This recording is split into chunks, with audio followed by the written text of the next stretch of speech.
Ramai di media sosial mantan Gubernur DKI Jakarta, Basuki Cahayapurnama alias Ahok angkat bicara soal isu wali kota Solo yang juga putra sulung Presiden Joko Widodo, Gibran Rakabuming Raka, untuk maju dalam kontestasi Pilpres 2024 sebagai calon wakil presiden. Ahok berpendapat, Gibran belum memiliki pengalaman untuk memimpin negara sebesar Indonesia. Gibran sendiri salah satu nama yang dipertimbangkan Koalisi Indonesia Maju untuk menjadi cawapres Prabowo Subianto di Pilpres 2024. Ahok mengaku menyampaikan hal ini tanpa maksud untuk meremehkan Gibran atau anak muda lainnya. Dia yakin bahwa anak muda bisa lebih kreatif. Tapi, bicara tata negara, seorang pemimpin, kata Ahok, harus mengerti konstitusi. Bukan cuma yang berani untuk maju, tapi yang lengkap dengan track record yang jelas. Butuh waktu dan pembuktian, tidak instan. Apalagi, dibutuhkan nyali besar untuk menjadi pemimpin Indonesia. Sebab, masalah yang digadapi sangatlah besar, khususnya memberantas korupsi. Video pernyataan Ahok tersebut salah satunya diunggah oleh akun Twitter Murtad Hawan dengan menulis status, ini komentar Ahok soal isu Gibran_tweet jadi cawapres. Jangan coba-coba, negara dipertaruhkan. Nah, yang pasti kalau buat saya, dibandingkan misalnya Pak Gibran jadi maju gitu Mas Gibran gitu ya.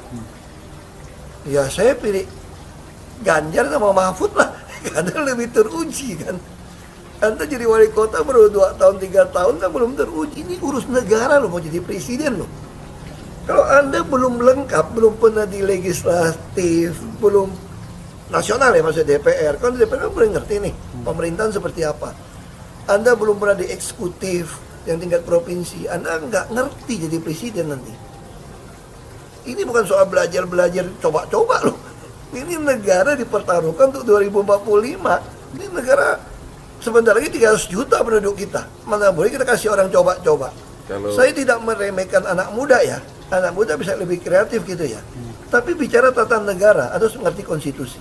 Saya tidak mau anak cucu saya harus nunggu sekian tahun lagi, nunggu lagi mundur, males sudah. Jadi kita nggak usah coba-coba deh. Unggahan tersebut mendapatkan banyak respons dari netizen. Seperti akun Awezainuri 23, membalas, kok gak ada yang minang Ahok jadi wakil ya? Akun Ashar Beni, membalas, yang jadi presiden itu Prabowo bukan Gibran hoax. Wakil emah aku aja bisa orang cuma duduk-duduk sambil ngopi. Kalau disuruh kerja ya kerja, tapi kalau engak ya rebahan saja. Akun Bungarts, membalas, selaku rakyat yang belum putuskan pilih siapa? Pak Ahok komen seolah Mas Gibran yang mau jadi capres. Atau Pak Ahok udah tahu kalau Pak Prabowo ndak sampai akhir masa jabatan? Sementara itu akun Twitter Metro_TV mengunggah status, menurut Anda, layakkah seorang Gibran menjadi pendamping Prabowo sebagai cawapres? Kemudian diunggah video sebagai berikut.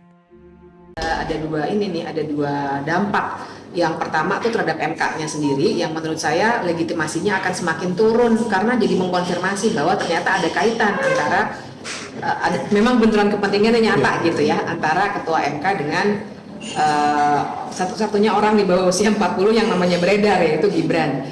Terus yang keduanya dalam konteks demokrasi Indonesia secara lebih umum, menurut saya sih jadinya ada penggunaan lembaga yudikatif untuk membentuk politik dinasti. Nah, buat saya itu udah titik balik regresi demokrasi yang luar biasa besar. Bahkan kalah tuh Orde Baru. Baik, kita lanjutkan. Bang Don, kalau tadi kita dengarkan apa yang disampaikan oleh Mbak Bivitri, itu ada dampak-dampak yang terjadi atas putusan MK. Balik lagi ke MK-nya, soal legitimasi dan kepercayaan yang tadi kita sudah bahas. Lalu kepada Gibran-nya, kepada Presiden, soal dinasti politik, dan lain-lain.